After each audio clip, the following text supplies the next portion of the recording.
संपर्क से गभीर संपर्क से निबिड़ संपर्क से गभीर संपर्क रही थाउ प्रभु तुम संगे आम रही थाउ प्रभु तुम संगे आम पवित्र संपर्क से अतूट संपर्क संपर्क संपर्क संपर्क संपर्क संपर्क संपर्क डिजिटल मीडिया नेटवर्क अमर वार्ता कार्यक्रम को आपण मन को प्रत्येक को स्वागत जणाई मु कल्याणी नमस्कार जणाउछि। आम जीवन चला पथरे गोटे पहाचरू आउ गोटे पहाच को चढ़िला परी गोटे दिन पर आउ गोटे दिन आमने अतिक्रम कर चली थाउ। आजिर दिन ओ कालीर दिन भितरे कौनसी भिन्नता न थाए, जदि भिन्नता थाए ता होछि आमनकर अनुभूति। आजिर अनुभूति ठारू कालीर अनुभूति संपूर्ण भिन्न। आज हस आनंदर दिनटी कटि जाए तो आसंता काली दुख कष्ट नैराश्यता केउ आड़ू माड़ी चली आसे। ए जीवन रो अनुभूति भिन्न भिन्न प्रकार रही थाए। ए अनुभूति नियारा ही थाए। ए नियारा अनुभूति मध्यरे जणे एपरी व्यक्ति अछंती जे अपरिवर्तनीय। तेबे आ डेरी काईकी चलंतु आमने सुनिबा आमनकर प्रिय पालक रेवरेंड संग्राम केशरी सिंह ठारू आमर ए अमर वार्ता कार्यक्रम रे जीवनर दिन गुड़िक संपर्क रे। प्रिय दर्शक बंधु समस्त को मोर नमस्कार जनाए एवं संपर्क डिजिटल मीडिया नेटवर्क आनुकूल्य रे यूट्यूब माध्यम रे प्रसारित होतबा ए विशेष अमर वार्ता कार्यक्रम मध्य को पुणी थरे आपण मान को स्वागत करूछि। आमने एई कार्यक्रम रे ईश्वरंकर पवित्र वाक्य ध्यान करि थाउ। परमेश्वर आममानकर जीवन विषय रे रुचि रखन्ते कारण से ही आपण को मते आम समस्त को गढ़ी अछंती। आममानकर सृष्टिकर्ता पुणी आममानकर पालनकारी पिता भाव रे आममानकर जीवनर टिकिनिकी विषय रे से आग्रह प्रकाश करती। से यह इच्छा करती जेपरिकी आममानकर दैनंदिन जीवन यात्रा रे एई पार्थिव जगत रे आममानकर रहणी काल मध्यरे आमे ताहांकु चिन्हिबु जानिबु ताहांक संस्पर्श रे आसीबु कहकु गले विशेष भाव रे तांको सहित निबिड़ संपर्क रे आम माने आसीबु एहा से इच्छा करंती। से प्रत्येक को प्रेम करंती जेहेतु प्रत्येक को से ही सृष्टि करिसंती। आउ सेथि पई ताहांकर प्रेम हेतु ताहांकर अपार अनुकंपा हेतु ताहांकर महादया और अनुग्रह हेतु आपण एवं मो ए समस्त प्रतिकूल परिस्थिति सत्वे आज जीवित मान मध्यरे अच्छु। एटा आम मान सबुठारु बड़ अनुग्रह एवं ईश्वरंकर आशीर्वाद अटे। सेतिपाई परमेश्वरंकर धन्यवाद हो। आज आमने ईश्वरंकर पवित्र वाक्यरु जहाँ ध्यान करिबा ताहा आपण पाइबाकु पारिबे पवित्र बाइबल तार उपदेशक पुस्तक तार शेष अध्याय अर्थात 12 अध्याय तार 1 पदरु 8 पद मध्यरे जो अंशटी लिखित अच्छी ताहा मु आपण मान निमंते पाठ करने को चाहे। आपण माने मन दे शुणी पारंते एवं ध्यान देके आउ आपण शुणु जेपरिक तहिर मर्म बुझा पारिबा। ईश्वरंकर वाक्य यह कहे आउ यह आपणक पाए मो पाए कहे। ଆଉ ତୁମ୍ଭେ ଯୌବନ କାଳରେ ଆପଣା ସୃଷ୍ଟିକର୍ତ୍ତାଙ୍କୁ ସ୍ମରଣ କର। ଯେହେତୁ ଦୁଃସମୟ ଆସୁଅଛି, ଯେଉଁ ସବୁ ବର୍ଷରେ ତୁମ୍ଭେ କହିବ ଏସବୁରେ ମୋହର କିଛି ସୁଖ ନାହିଁ, ସେହି ସବୁ ବର୍ଷ ସନ୍ନିକଟ ହେଉଅଛି। ସେ ସମୟରେ ସୂର୍ଯ୍ୟ ଓ ଦୀପ୍ତି କି ଚନ୍ଦ୍ର ଓ ତାରାଗଣ ଅନ୍ଧକାରମୟ ହେବେ। ପୁଣି ବୃଷ୍ଟି ଉତ୍ତାରେ ପୁନର୍ବାର ମେଘ ହେବ। ସେହିଦିନ ଗୃହରକ୍ଷକମାନେ ଥରହର ହେବେ ଓ ବଳବାନ ଲୋକେ ଆପେ ନତ ହେବେ ଓ ପେଶିକାମାନେ ଅଳ୍ପ ହେବାରୁ କର୍ମରୁ ନିବୃତ୍ତ ହେବେ। ପୁଣି ଝରକାରେ ଦୃଷ୍ଟିକାରିଣୀମାନେ ଅନ୍ଧକାରଗ୍ରସ୍ତ ହେବେ ଓ ପଥ ଆଡ଼େ ଦ୍ୱାର ରୁଦ୍ଧ ହେବ। ସେ ସମୟରେ ପେଷଣ ଶବ୍ଦ କ୍ଷୀଣ ହେବ। ପୁଣି ପକ୍ଷୀର ନାଦରେ ଲୋକ ଜାଗି ଉଠିବ ଓ ବାଦ୍ୟକାରିଣୀ କନ୍ୟାଗଣ କ୍ଷୀଣ ହେବେ। ଆହୁରି ସେମାନେ ଉଚ୍ଚ ସ୍ଥାନ ବିଷୟରେ ଭୀତ ହେବେ ଓ ପଥରେ ତ୍ରାସ ହେବ। ଆଉ ବାଦାମ ବୃକ୍ଷ ପୁଷ୍ପିତ ହେବ ଓ ଫଡ଼ିଙ୍ଗ ଆପଣା ଭାରରେ ଭାରଗ୍ରସ୍ତ ହେବ ଓ କାମନା ନିସ୍ତେଜ ହେବ। କାରଣ ମନୁଷ୍ୟ ଆପଣା ଚିର ନିବାସକୁ ଯାଏ ଓ ଶୋକକାରୀମାନେ ପଥରେ ଭ୍ରମଣ କରନ୍ତି। ସେହି ସମୟରେ ରୂପାର ତାର ହୁଗୁଳା ହେବ, ସୁବର୍ଣ୍ଣ ପାତ୍ର ଭଗ୍ନ ହେବ, ମାଟିର ପାତ୍ର ଜଳସ୍ରୋତ ନିକଟରେ ଚୂର୍ଣ୍ଣ ହେବ ଓ କୂପରେ ଚକ୍ର ଭଗ୍ନ ହେବ। ପୁଣି ଧୂଳି ପୂର୍ବ ପରି ମୃତ୍ତିକାରେ ଲୀନ ହେବ, ଆଉ ଆତ୍ମାଦାତା ପରମେଶ୍ୱରଙ୍କ ନିକଟକୁ ଆତ୍ମା ଫେରିଯିବ। ପ୍ରଭୁ ଏ ପଠିତ ବାକ୍ୟର ମର୍ମ ବୁଝିବାରେ ଆମମାନଙ୍କୁ ସାହାଯ୍ୟ କରନ୍ତୁ।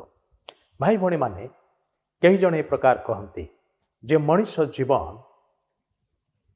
ବାଲି ଘଡ଼ି, ଆଜିକାଲି ବାଲି ଘଡ଼ି ବେଶୀ ଦେଖିବାକୁ ମିଳେ ନାହିଁ, କେଉଁ କେଉଁ ଘରେ ଡେକୋରେସନ୍ ପାଇଁ କେବଳ ରଖାଯାଇଥାଏ। କିନ୍ତୁ ଆଗ କାଳରେ ଯେହେତୁ ଘଡ଼ି ନଥିଲା, ଘଣ୍ଟାର ବ୍ୟବହାର ହେଉନଥିଲା, କାରଣ ସେ ସମୟରେ ତାହା ଉପଲବ୍ଧ ନଥିଲା, ଉଦ୍ଭାବିତ ହେଇନଥିଲା। ସେଥିପାଇଁ ଲୋକମାନେ ସମୟକୁ ଜାଣିବା ପାଇଁ ବାଲି ଘଡ଼ିକୁ ବ୍ୟବହାର କରୁଥିଲେ। ଦୁଇଟି କାଚ ମଧ୍ୟରେ ବାଲି ଥାଏ, ଆଉ ତାକୁ ଓଲଟା ରଖିଲେ ସେ ଉପର କାଚର ବାଲି ତଳକୁ ଖସିବ। ଯେତିକି ସମୟ ଲାଗିବ ତାର ଗୋଟେ ନିର୍ଦ୍ଧାରିତ ସମୟକୁ ସେମାନେ ନିରୂପଣ କରୁଥିଲେ ଏବଂ ଆଉ ତାକୁ ପୁଣି ଆଉ ଥରେ ଓଲଟେଇ ଦେଲେ ଉପର କାଚରୁ ପୁଣି ଆଉ ତଳ କାଚକୁ ବାଲି ସବୁ ଖସୁଥିଲା। ବାଲି ଘଡ଼ି। ତେବେ ଗୋଟିଏ କାଚରୁ ଆର କାଚକୁ ବାଲି ଖସିଯିବା ପାଇଁ କେତେ କମ୍ ସମୟ ଲାଗେ। ମଣିଷ ଜୀବନ ଠିକ୍ ସେହି ପ୍ରକାର। ଏହା ବାସ୍ତବ ସତ୍ୟ। ଆମମାନେ ଜାଣୁ ଏଥିରେ ଦୁଇଟି ବାସ୍ତବ ସତ୍ୟ ଆମମାନେ ଦେଖୁଛୁ। ଗୋଟିଏ ହେଉଛି ଜୀବନଟି ବଡ଼ ସଂକ୍ଷିପ୍ତ ଏବଂ ଦ୍ୱିତୀୟଟି ହେଉଛି ସେହି ସଂକ୍ଷିପ୍ତ ଜୀବନ କିନ୍ତୁ ଅନେକ ଗୁଡ଼ାଏ ପରିବର୍ତ୍ତନଶୀଳ ଘଟଣାରେ ପରିପୂର୍ଣ୍ଣ। ଅର୍ଥାତ୍ ସେହି ସଂକ୍ଷିପ୍ତ ଜୀବନ କିନ୍ତୁ ବାରମ୍ବାର ବଦଳି ବଦଳି ଯାଉଛି। ଏ ଦୁଇଟି ବିଷୟ ବାସ୍ତବ ସତ୍ୟ ଅଟେ। ଜାତି, ଧର୍ମ, ବର୍ଣ୍ଣ ନିର୍ବିଶେଷରେ ପୃଥିବୀରେ ବାସକାରୀ ପ୍ରତ୍ୟେକ ମନୁଷ୍ୟର ପାଇଁ ଏହା ବାସ୍ତବ ସତ୍ୟ ଅଟେ। ଜୀବନଟି ସଂକ୍ଷିପ୍ତ, ଏହା ଏତେ କ୍ଷୁଦ୍ର। ଈଶ୍ୱରଙ୍କ ବାକ୍ୟରେ ସେ ସମ୍ପର୍କରେ ଅନେକ ଗୁଡ଼ାଏ କଥା ଲେଖାଯାଇଛି। ମୁଁ ସେଗୁଡ଼ାକୁ ଆପଣଙ୍କ ପାଇଁ ପଢ଼ିବା ପାଇଁ ଚାହେଁ। ଆଇବ ପୁସ୍ତକ ତାର 4 ଅଧ୍ୟାୟ 14 ପଦରେ ଏ ପ୍ରକାର ଲେଖା ଅଛି, ତୁମ୍ଭମାନଙ୍କର କ୍ଷମା କରିବେ। ଯାକୁବ ତାର 4 ଅଧ୍ୟାୟ 14 ପଦରେ ଲେଖା ଅଛି, ତୁମ୍ଭମାନଙ୍କର ଜୀବନ କଣ? କ୍ଷଣକେ ଦୃଶ୍ୟ ହୋଇ ଅଦୃଶ୍ୟ ହୁଏ, ଯେଉଁ ବାଷ୍ପ ତୁମ୍ଭେମାନେ ତ ତାହା ସଦୃଶ। ମଣିଷ ଜୀବନ କେତେ କ୍ଷୁଦ୍ର, କେତେ ସଂକ୍ଷିପ୍ତ, ଏହା ଏଥିରୁ ଆମମାନେ ସହଜରେ ଅନୁମାନ କରିପାରୁ। ବାଷ୍ପ ଯାହା ଅଳ୍ପ ସମୟ ପାଇଁ ଦେଖାଯାଏ, ଫୁଟୁଥିବା ପାଣିରୁ ତାହା ଉଠେ ଏବଂ ତାହା ଅଳ୍ପ ମୁହୂର୍ତ୍ତ ମଧ୍ୟରେ ଉଭେଇଯାଏ। ଆଇବ ତାର 7 ଅଧ୍ୟାୟ 6 ଏବଂ 7 ପଦରେ ଏ ପ୍ରକାର ଲେଖାଯାଏ, ମୋହର ଦିନ ତନ୍ତୀର ନଳିଠାରୁ ଶୀଘ୍ରଗାମୀ ଓ ଭରସା ବିନା ବ୍ୟୟ ହୋଇଯାଏ। ଆହେ ମୋହର ପ୍ରାଣ ବାୟୁ ମାତ୍ର ବୋଲି ସ୍ମରଣ କର। ପୁଣି ଈଶ୍ୱରଙ୍କର ବାକ୍ୟ ସେଇ ଆଇବ ପୁସ୍ତକ 14 ପର୍ବର ପ୍ରଥମ 2 ପଦରେ ଲେଖା ଅଛି, ସ୍ତ୍ରୀ ଜାତ ମନୁଷ୍ୟ ଅଳ୍ପାୟୁ ଓ ଦୁଃଖରେ ପରିପୂର୍ଣ୍ଣ, ସେ ପୁଷ୍ପତୁଲ୍ୟ ପ୍ରସ୍ଫୁଟିତ ହୋଇ କଟାଯାଏ, ମଧ୍ୟ ସେ ଛାୟା ତୁଲ୍ୟ ବହିଯାଇ ସ୍ଥିର ନଥାଏ। ଭାଇ ଭଉଣୀମାନେ, ମଣିଷ ଜୀବନ କେତେ ସଂକ୍ଷିପ୍ତ। ଆଜି ଅଛି କାଲି ନାହିଁ।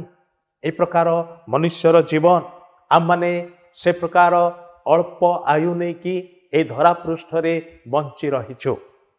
ପୁଣି ଈଶ୍ୱରଙ୍କ ବାକ୍ୟରେ ଏ କଥା ମଧ୍ୟ ଲେଖା ଅଛି, ହେ ସଦାପ୍ରଭୁ मोहर अंतिम काल ओ मो दिनर परिमाण कौन मते जणाओ। जणे भक्त प्रभुଙ୍କ निकटरे निज जीवनर आयु संपर्क रे प्रार्थना करुअछंती पचारुअछंती मु किपरि क्षणकाल स्थायी एहा जानिबाकु दियो। आजिर मनीष एई वास्तव सत्य को जानिबाकु चाहे नाही। कहयाकु गले से जेते दूर पारे चेष्टा करे ताहा एड़ेइबार निमंते, किंतु एहा एपरि एक मौलिक सत्य कौनसी मनुष्य एहाकु एड़ेई पारिबो नाही निजर शक्ति बलरे निजर बुद्धि बलरे। पुणी से कौन प्रार्थना करुछंती, देख तुम्भे मोहर दिन केतेक मुष्टि परिमित करिअछ, मोहर आयु तुम्भ दृष्टि रे अवस्तु तुल्य। अनादि अनंत परमेश्वरंकर सम्मुखरे मनुष्य केड़े क्षीण केड़े दुर्बल केड़े अल्प अटे। पुणी ईश्वर वाक्य आउ थे एक कथा लिखा जाउची। पुणी जड़े भक्त ए प्रकार कहती, आहे मोहर समय किपरि अल्प एहा स्मरण कर। तुम्भे किपरि असारता निमंते मनुष्य संतान मान को सृष्टि करिअछ, जे मृत्यु न देखि जीवित रहिब ओ पातालर पराक्रमरु अपना प्राण मुक्त करिब, एपरि मनुष्य किए। गोटे विराट बड़ प्रश्न। जे मृत्यु न देखि जीवित रहिब ओ कबरर पराक्रमरु अपना प्राण को मुक्त करिब, एपरि मनुष्य किए। प्रत्येक मनुष्य से अल्पायु अटे एवं मृत्युर अधीनस्थ अटे। मृत्यु एक वास्तव सत्य अटे। भाई भणी माने जीवन अत्यल्प एवं जीवन विभिन्न परिवर्तनशील घटना गुड़िकरे परिपूर्ण अटे। केतेक घटना आममानकर सपक्षरे घटे, आममानकर मंगल निमंते घटे, आममानकु भल लागे, किंतु आउ केतेक घटना आममानक प्रतिकूल रे घटे, आममानकर प्रति अमंगल आणे, आममाने चिंतित व्यतिव्यस्त हो, आममाने क्लेश भोग करू, आममाने बहुत असुविधा रे पड़ी जाओ। किंतु ये समस्त जीवनर अंग अटे। ईश्वर वाक्य रे कथा लिखा अछि, परमेश्वर मनुष्यर जीवनर पाखे पाखे दुईटी विषय रखिछंती। कौन? सुख आउ दुख उभय विषय मनुष्यर जीवन कालर अंश विशेष अटे।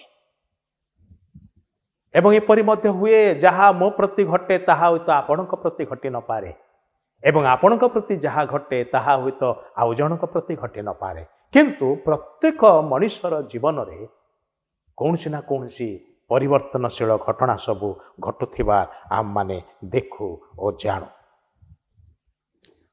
मनुष्यर जीवन रे, प्रत्येक मनुष्यर जीवन रे एपरि किछि घटे ए जगतर रहणी काल रे। आउ से प्रकार एक वास्तव घटनार कथा एठारे राजा सोलोमन, जे कि जड़े बुद्धिमान बा ज्ञानी राजा भाव में विवेचित, से ईश्वर आत्मा द्वारा चालित होकर लेखुअछंती, जहाँ सबू मनुष्यर पाए समान अटे।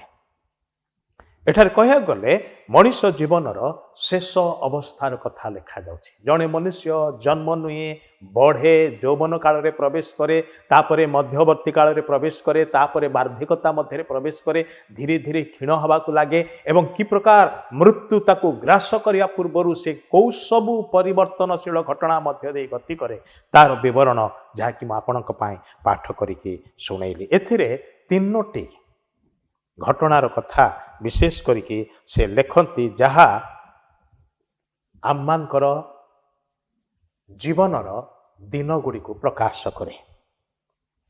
तीनोटी घटना जहा प्राय समस्तंकर जीवन रे ए संक्षिप्त अल्पायु जीवन रे घटे।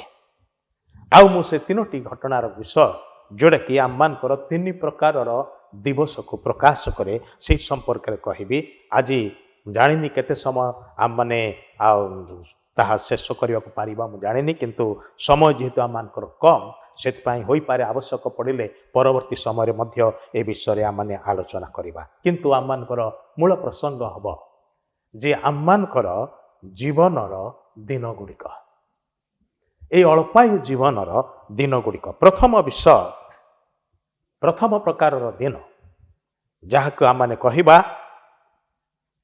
ଚୁଜିଂ ଡେଜ୍, ଚୟନ କରିବାର ଦିନ, ବାଛି ନେବାର ଦିନ, ମନୋନୀତ କରିବାର ଦିନ। ଆଉ ଏଥିରେ ମୁଁ ତିନୋଟି କଥା କହିବାକୁ ଚାହେଁ। ପ୍ରଥମ ବିଷୟ ହେଉଛି ଲାଇଫ୍ ଇଜ୍ ଫୁଲ୍ ଅଫ୍ ଚଏସେସ୍। ଜୀବନଟି ଚୟନ କରିବା ବିଷୟ ସବୁରେ ପରିପୂର୍ଣ୍ଣ ଅଟେ। ଯେକୌଣସି ବ୍ୟକ୍ତି ହୁଅନା କାହିଁକି, ସାନଠାରୁ ବଡ଼ ପର୍ଯ୍ୟନ୍ତ ପ୍ରତ୍ୟେକ ଜଣଙ୍କ ଜୀବନଟି ବିଭିନ୍ନ ପ୍ରକାର ବିଷୟକୁ ବାଛି ନେବାର ବିଷୟ ସବୁରେ ପରିପୂର୍ଣ୍ଣ ଅଟେ। ଆମେ ସବୁ ବିଷୟ ଏକା ସାଙ୍ଗରେ ଏକା ବେଳକେ ନେଇଯାଉନା। ଅନେକ ଗୁଡ଼ା ବିଷୟ ଆମମାନଙ୍କ ଆଖି ଆଗରେ ଥାଏ, କିନ୍ତୁ ଆମେ କିଛିଟା ବିଷୟ ନିଜ ନିମନ୍ତେ ଚୟନ କରିଥାଉ, ମନୋନୀତ କରିଥାଉ, ବାଛିଥାଉ। କେତେକ ବିଷୟ ତାର କୌଣସି ପ୍ରଭାବ ପଡ଼େ ନାହିଁ, କିନ୍ତୁ କେତେକ ବିଷୟ ଆମମାନଙ୍କର ଜୀବନକୁ ବହୁତ ଭାବରେ ପ୍ରଭାବିତ କରିଥାଏ।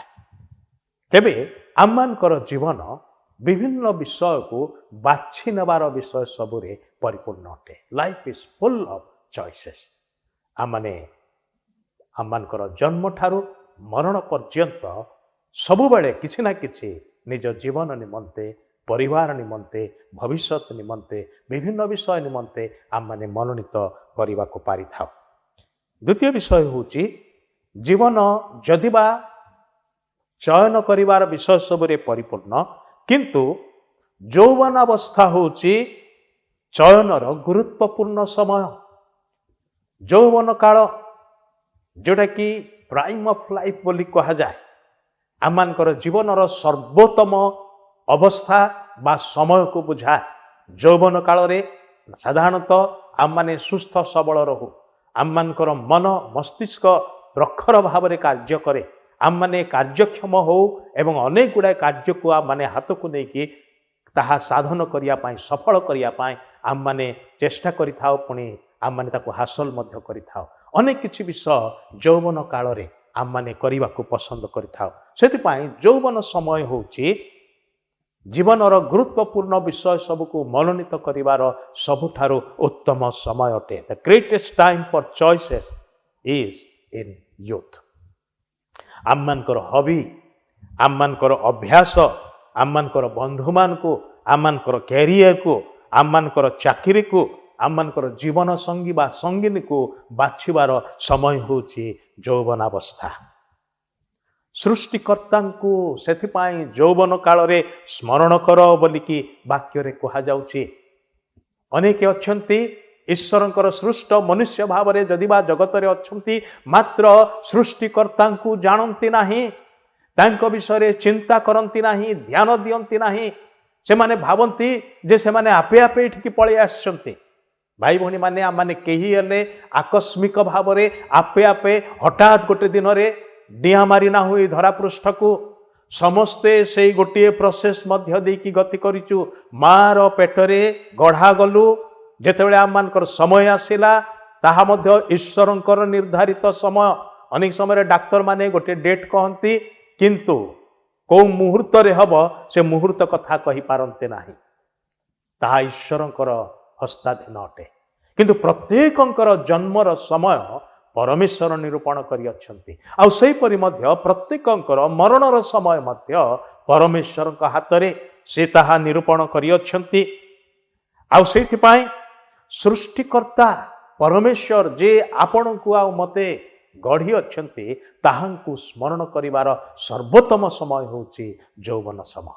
ଯୌବନ କାଳରେ ଆପଣା ସୃଷ୍ଟିକର୍ତ୍ତାଙ୍କୁ ସ୍ମରଣ କର, ଯେହେତୁ ଦୁଃସମୟ ଆସୁଅଛି, ଯେଉଁ ସମୟରେ ଆପଣ ସୃଷ୍ଟିକର୍ତ୍ତାଙ୍କ ବିଷୟରେ ଆଉ ବିଲକୁଲ ଚିନ୍ତା କରିବେ ନାହିଁ, ତାଙ୍କୁ ବାଛିବେ ନାହିଁ ନିଜ ଜୀବନର ସଙ୍ଗୀ ହେବା ପାଇଁ, ଜୀବନର ଚାଳକ ପାଳକ ହେବା ପାଇଁ, ଜୀବନର ବନ୍ଧୁ ହେବା ପାଇଁ। ସେଥିପାଇଁ ଯୌବନ କାଳରେ ତାହାଙ୍କୁ ସ୍ମରଣ କର। ଯୌବନ କାଳରେ ସମୟ ଥାଉ ଥାଉ, ବଳ ବୟସ ଥାଉ ଥାଉ, ଆପଣ ଉତ୍ତମ ଅବସ୍ଥାରେ ଥାଉ ଥାଉ ମୁକ୍ତିଦାତାଙ୍କୁ ନିଜର ହୃଦୟ ଦିଅନ୍ତୁ। କିଏ ସେ ମୁକ୍ତିଦାତା? ପ୍ରଭୁ ଯୀଶୁ ଖ୍ରୀଷ୍ଟ, ଯେ କି ସମୁଦାୟ ମାନବ ଜାତିର ନିମନ୍ତେ ପ୍ରତ୍ୟେକ ମନୁଷ୍ୟକୁ କ୍ଷମା ଦେବା ପାଇଁ, पापरु मुक्त करिया पाई, पापर दंडरु मुक्त करिया पाई। भाई भणी माने पापर दंड एक भयंकर विषय। समस्ते पाप करिअछंती, ईश्वर वाक्य यह घोषणा करे समस्ते पाप करिअछंती एवं पापर वेतन होउची मृत्यु। किंतु प्रभु यीशु ख्रीष्टଙ୍କ द्वारा स्वर्गर परमेश्वर आपण को मते अनंत जीवन दियंती। सेतिपाई प्रभु यीशु ख्रीष्टଙ୍କ ठारे जीवनर उत्तम अवस्था रे विश्वास करिबा वांछनीय अटे। ख्रीष्ट को मनोनीत करिबा निज जीवन रे। गोटे सर्वेक्षण रे कहा जायछि शतकड़ा 88 भाग लोक सेमानकर 20 वर्ष पूर्वा पूर्वरु प्रभु यीशु को जानिबार सुजोग पाते एवं प्रभु यीशु ठारे विश्वास करती। 5 वर्ष रु 13 वर्ष बयस मध्य 32% पिला माने जो माने प्रभु यीशु ख्रीष्टଙ୍କ ठारे विश्वास करिबा पाई सुजोग पाते, विश्वास करि पारंते एवं सेमानकर जीवन रक्षा पाए। जदि बा वयस्क लोक माने मध्य प्रभु यीशु को जानिबार सुजोग पाते, मात्र एटा होची सर्वोत्तम समय, गुरुत्वपूर्ण समय, जो समय रे जीवनर अनेक गुरुत्वपूर्ण सिद्धांत सब निया जाए। आ से प्रकार समय होची यौवन काल। जीवनर महमबती को शैतान निमंते जालंतु नाही। शेषरे सरी आसीथिबा बिगिड़ा जीवनर धुआं को ईश्वर मुखरे छाड़ंतु नाही। धुआं कहार भी पसंद नाही, विशेष करके निया खुंटार धुआं। आउ काठ जदि सुखिला नथिबो आ सेथिरे आपण निया लगेथिबे, निया तो जलिबार प्रश्न उठु नाही, किंतु ताहा सेथिरे निया अछि, किंतु ताहा केवल धुआं उत्पन्न करे। आ से धुआं आम मानकर आखि को कष्ट दिए। आम माने ताहा निश्वास रे ग्रहण करूना, ताहा आम मान पई भल विषय नुहे। सेतिपाई सारा जीवनटा गोटे महमबती परी आउ ईश्वरंकर जीवन रूप आलोकरे ताहा प्रज्वलित होउची। किंतु सारा जीवन जदि आपण शयतानर निमंते जलिबे, सृष्टिकर्ता मुक्तिदाता परमेश्वर को पासरिबे, तेबे जीवनटा बिगड़ी जीव, ता ठीक बाटरे जीवन नाही। एवं एक कथा माने रखंतु, गोटे दिन आसुची जो दिन प्रत्येक मनुष्य को ईश्वर सम्मुख रे ठिया हवा को हब। निज पार्थिव जीवन कालर प्रतिटी घटना विषय, प्रतिटी चिंताधारा, प्रतिटी योजना, प्रतिटी निष्पत्ति विषय रे हिसाब देवार निमंते परमेश्वर से आमान ठारू हिसाब मागिबे। सेतिपाई जीवन को जो जीवन ईश्वर देइछंती, से जीवन को ईश्वर उद्देश्य रे, तांकर इच्छा निमंते, तांकर उद्देश्य को कार्यकारी करने निमंते व्यवहार करंतु। ए जीवन को शयतानर निमंते, जे कि जीवनर परम शत्रु अटे, से विभिन्न प्रकार प्रलोभन आनिक देखैब, कहब एटा तुम पाए आखि को लोभनीय निय, किंतु सेटा आखि पाए लोभनीय हेई पारे, किंतु जीवन पाए भयंकर क्षतिकारक अटे। गोटे बोतल रे विष रखिकी उपरे दुग्ध क्षीर बोलिकी लिखिबे, एटा सही प्रकार शैतान से प्रकार करे। बाहर क्षीर बोली देखौची, पिय बोली कहूची, किंतु भितर क्षीर नाही, अच्छी विष, जीवन को नष्ट करे। आइथिपाई आम मान को सतर्क हवा को हब। तृतीय कथा कहबी बाछि नबार विषय रे, make your choices for Jesus while there is time. प्रभु यीशुंकर निमंते मनोनीत करंतु, प्रभु यीशु को मनोनीत करंतु जेतेबेले कि समय हाथ रे अछि। जे पर्यंत सदा प्रभुंकर उद्देश्य मिलु अछि, पवित्र बाइबल ताहा कहे, से पर्यंत तुम्हे माने ताहांकर अन्वेषण कर। जे पर्यंत से निकटरे अछंती, से पर्यंत ताहांक ठारे प्रार्थना कर। कारण से कहंती, आम्भे अनुग्रहर समय रे तुम्भर प्रार्थना श्रवण कलु, आ परित्राणर दिन रे आम्भे तुम्भर साहाय्य कलु। देख एबे महा अनुग्रहर समय, देख एबे परित्राणर दिन। परमेश्वर निजे आम को मने पकई दियंती कहते आज हूँ ईश्वर अनुग्रह पाइबार समय, आज हूँ क्षमा पाइबार समय, आज हूँ मुक्ति उद्धार परित्राण पाइबार समय। किंतु एपरी महापरित्राण को अवहेला कले मनीष केमिति रक्षा पाइब? भाई भौणी माने बहुमूल्य विषय, बहुमूल्य सुजोग सबु बेले आसे ना। आ ताकू जदि उपेक्षा करा जिव, अवहेला करा जिव, ताहले से आउ केबे सुजोग पाइब नाही। आउ सेइथिपाई भाई भौणी माने आम माने चिंता करिबा दरकार, जानिबा दरकार। एबे समय थाउ थाउ आम माने ईश्वर निकट को फेरू, सृष्टिकर्ता को स्मरण करू। यह ही प्रभुंकर वाक्य आम मान को जनाए।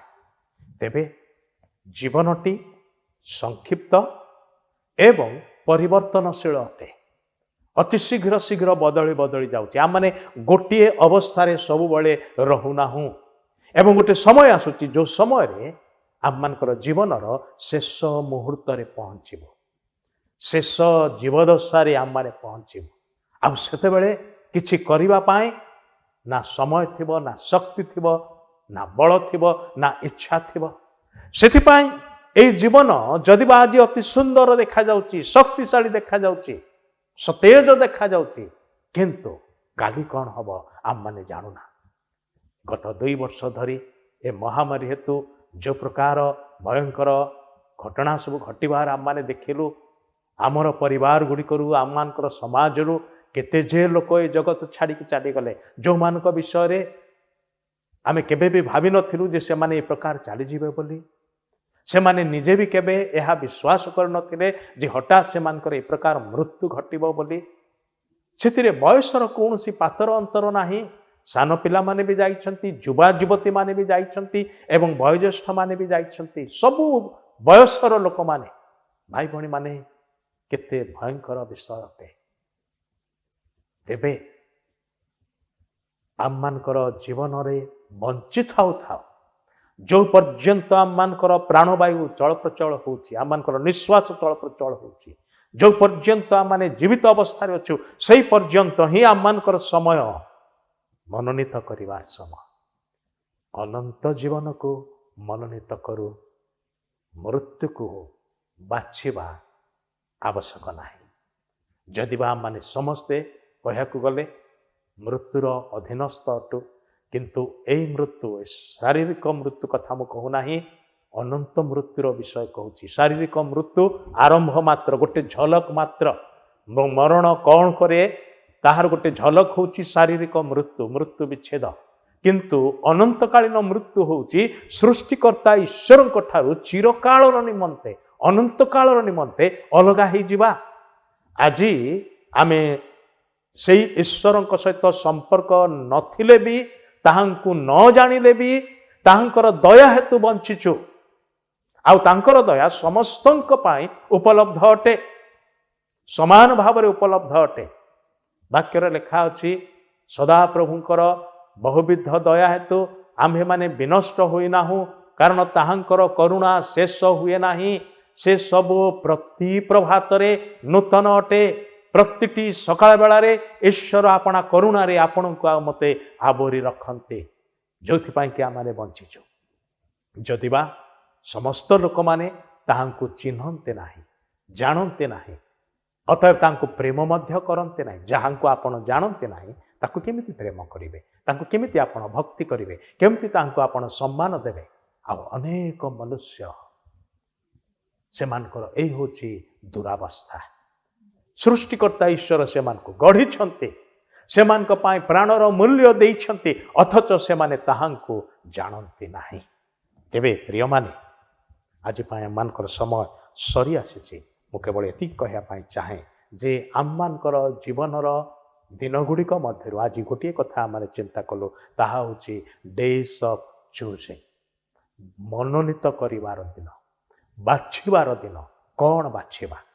परमेश्वरंकर लोक मूसा इस्राएल लोक मानू एक कहले मु तुमମାନଙ୍କ सम्मुखरे दुईटी विषय रखुअछि गोटे होछि जीवन आउ गोटे होछि मृत्यु एवं से परामर्श देले मृत्यु को नुहे जीवन को मनोनीत कर आउ जीवन को मनोनीत करिया पहले कौन करने को हब परमेश्वर देइथिबा वाक्य को आज्ञा सकल को मानिबा को हब पालन करिया को हब आज भी सही शर्त कार्यकारी अटे प्रयोगात्मक अटे आज भी परमेश्वर से दुईटी विषय आम मान सम्मुखें रखिकी से आम मान को उत्साहित करती जीवन को मनोनीत कर जीवन केमिति पाइबा ईश्वरंकर वाक्य को मानिबा द्वारा से कौन कहती ताहांकर पवित्र वाक्य रे ताहाको आम मानकर जीवन रे प्रयोग करिबा प्रभु जीशु से कथा ही कहले मु तुमମାନଙ୍କ सम्मुखें जीवन आ मृत्यु को रखुची दुईटी पथ गोटे होची चौड़ा रास्ता अनेक लोक से बाटरे जाती